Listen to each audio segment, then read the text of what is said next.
that there is a constant threat of collisions with dolphins, or that the dolphins will get entangled in the nets and drown or suffer serious injuries.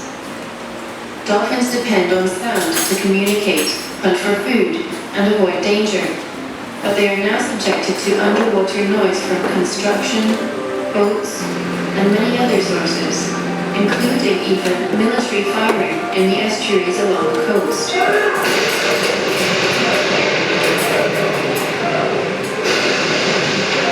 The combined impacts of all of these activities on the dolphins have reached unsustainable levels, and they have now been listed as critically endangered.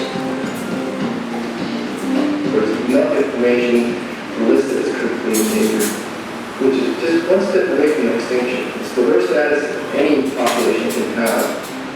This means that the Taiwan pink dolphins are following the same path as the baiji, a dolphin that used to swim in China's Yangtze River, but was announced extinct in 2007. The sort of negative lesson we learned was that extinction can happen really fast, and when we're not paying as close attention as we should be.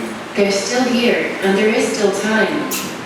But if we don't reduce our impacts on them quickly, they are likely to disappear from Taiwan's shores forever.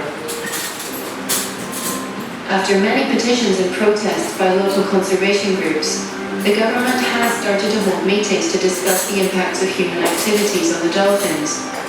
But conservation groups and concerned members of the public don't always get a warm welcome.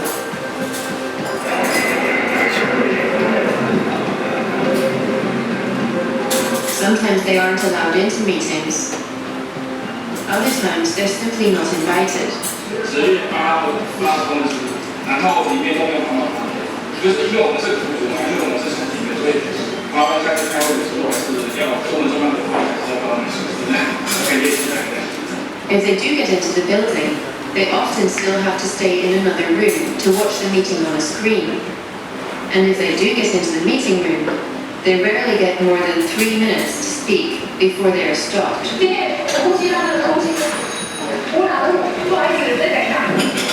But despite all of these hurdles, for the sake of those who can't attend the meetings, it's vital that we keep trying. Now, yet more major construction is planned, including an enormous land reclamation project on which more petrochemical factories are to be built.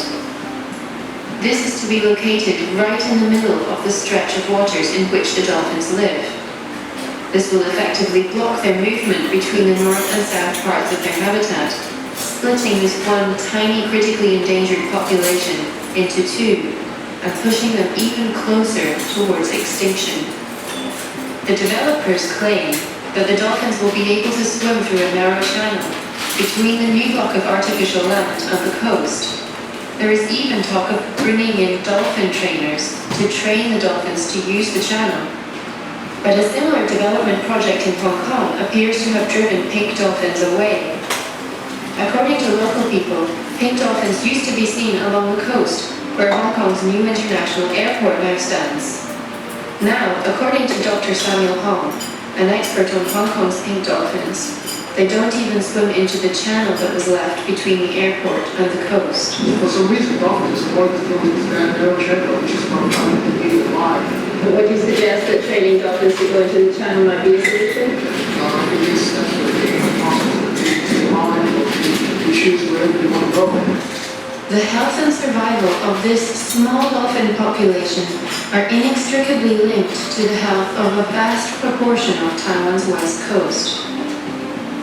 But although they live within only a couple of kilometers of land and can even be seen from the shore, the millions of people who live along the coast are only now gradually starting to realize that they are there. Can it be that within only a few years of finding them, we will have to watch them disappear before our very eyes? Or are we willing to take the chance, while it still exists, to learn how to share this habitat, upon which they and millions of other wild animals also depend?